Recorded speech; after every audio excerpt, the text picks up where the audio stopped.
to go ahead and get on those calls because it'll take your focus off. Any external focus that you can have really helps affect the V2K and the remote neural monitoring. So you want to have external input.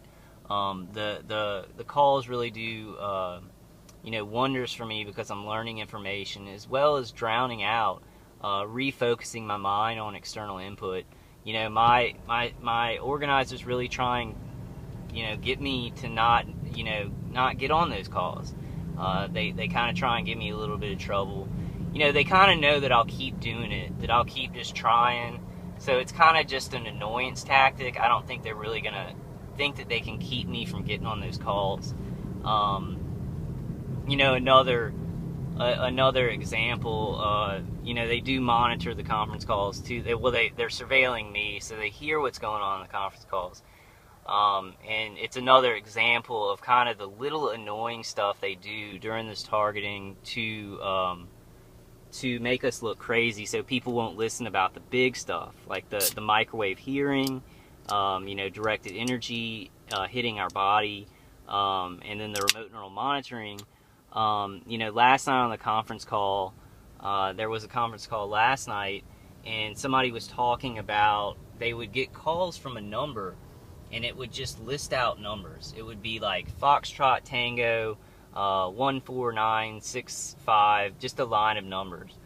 Today after that call last night, I got a number from Washington, and it was just a list of numbers, just simply a list of numbers.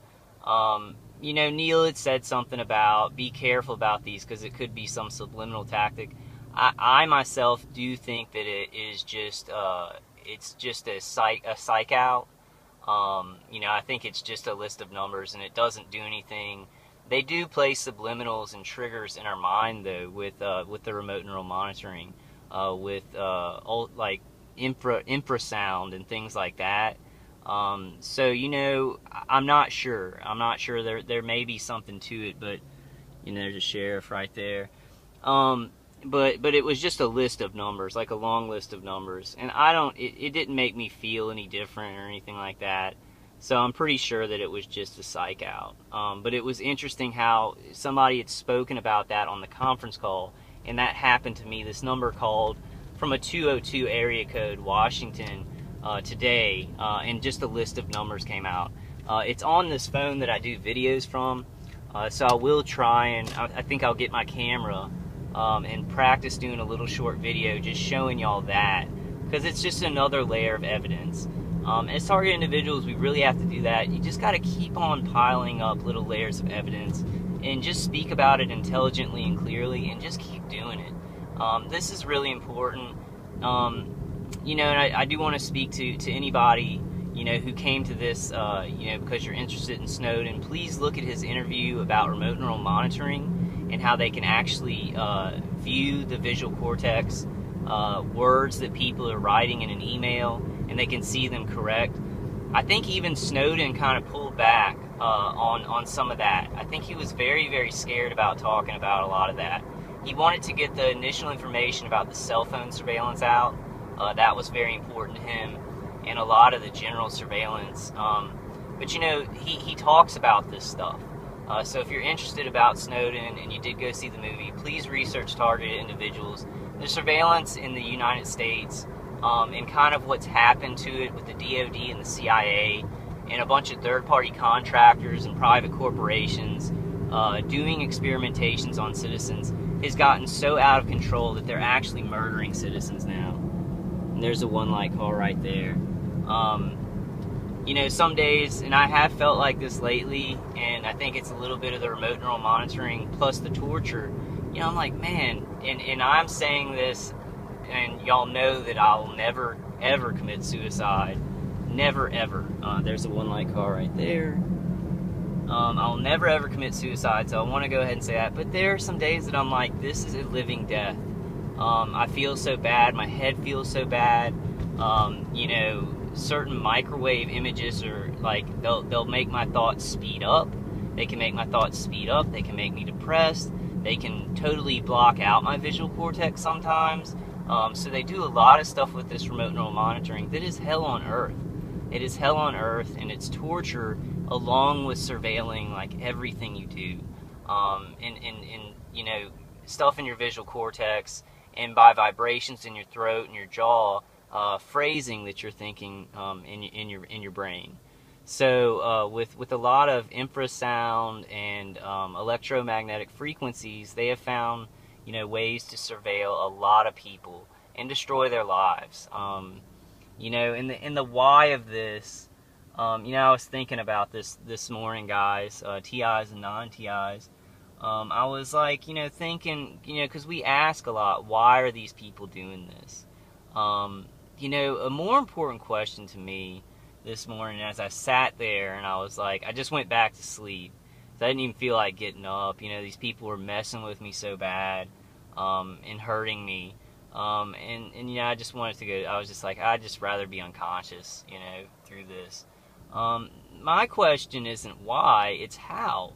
How are people this cruel? How did this happen?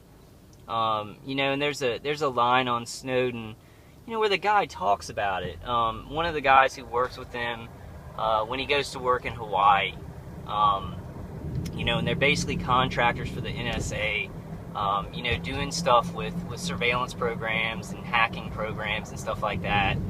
The guy, he's talking about the drone work that they do, and they work with tracing cell phones, and then they see the people in the military drone bomb families over in like Afghanistan, in Iraq. And the guy was saying that the first time it happened and he saw a family bombed, it took him back. But then he got up and went to work the next day.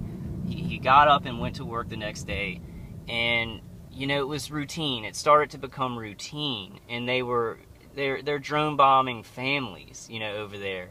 And so that's how some of this stuff has started to happen in our nation. The how did this happen? Because and there's a sheriff's car right there. It starts to become routine for these people. They don't see families. They don't see citizens anymore. They just see a mission, or they see a person on a screen. They've started to do a lot of this stuff with such, you know, high-grade technology that it's almost like a video game. Like that these people really don't even exist. You know, what they're doing doesn't exist. They're just kind of getting a paycheck, and it's like playing a video game with people's lives. So that's the how. You know, some of these people are sociopaths. They're very violent, and they already had that kind of in them before this. But you add a no-touch program where they don't have to be around you. They just play your life and surveil you kind of like a video game, and it adds a more dangerous layer. So you know, I don't ask why.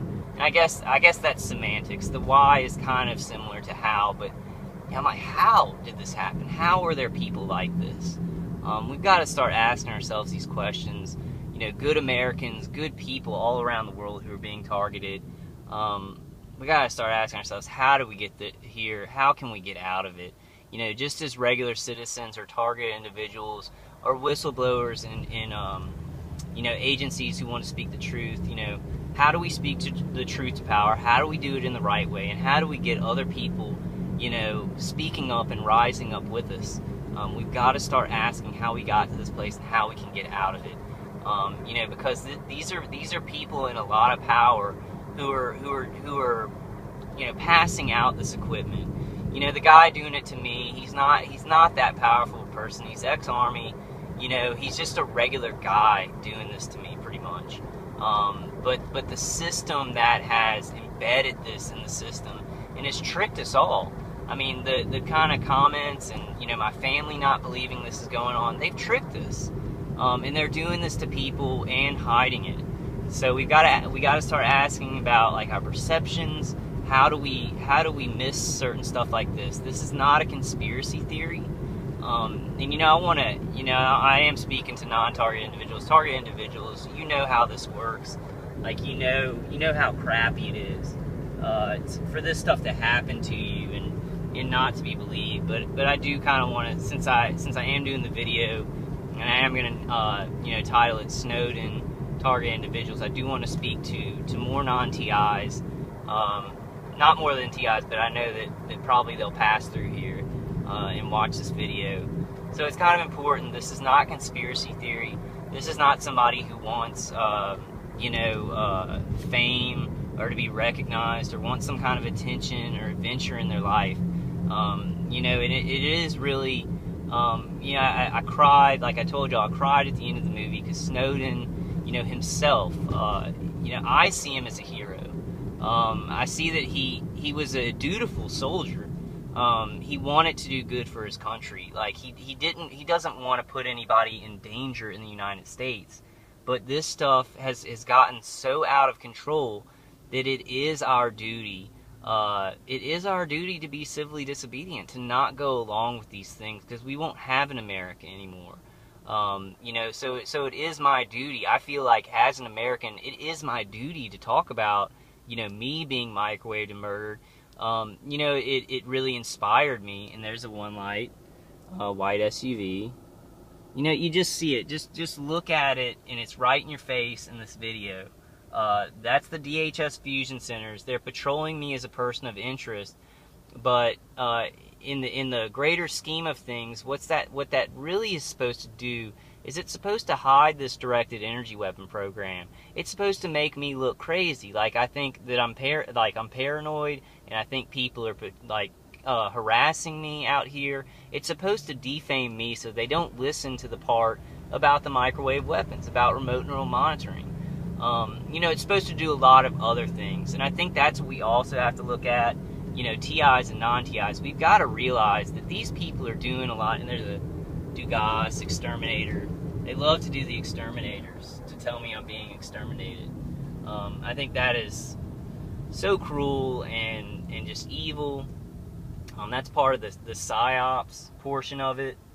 And the DHS Fusion Centers. The DHS is putting people out on the street, exterminators, to give these people messages like that. And there the light change is happening right when I'm rolling up to it. It's like clockwork with this guy. I'm not sure, but I do know the lights are on a grid, so they can, GPS track my phone, or, target individuals have learned that there are chips, or they use your biofrequency of your brain, to track you. So they've got such sophisticated means of doing this stuff. The danger isn't that they have sophisticated means to track terrorists. That would be great. The danger is that they're doing it to regular citizens. They're practicing, and they're giving it out to kind of regular guys that aren't working in inside the NSA building doing this. They're in their homes with this stuff, using it remotely. So it's a very, very dangerous thing. Please, they have, there's microwave ground weapons that are in use. A lot of people can order stuff off the internet now. These high-pitched sound emitters, EHF, high-pitched sound emitters. It's getting so out of hand, and it needs to be regulated. We need to pull back a lot of these people who are doing it, because they make people, some people commit suicide because they can't live in this living death. Some people have heart attacks or strokes or aneurysms. My dad had an aneurysm after his 33rd birthday after a week of symptoms of this. And it's just a natural progression that when this is happening to you, they're surveilling your family. It becomes dangerous, and you can see that in the Snowden movie, that, because of what he was doing, and he was so close to all this stuff, they started surveilling his girlfriend.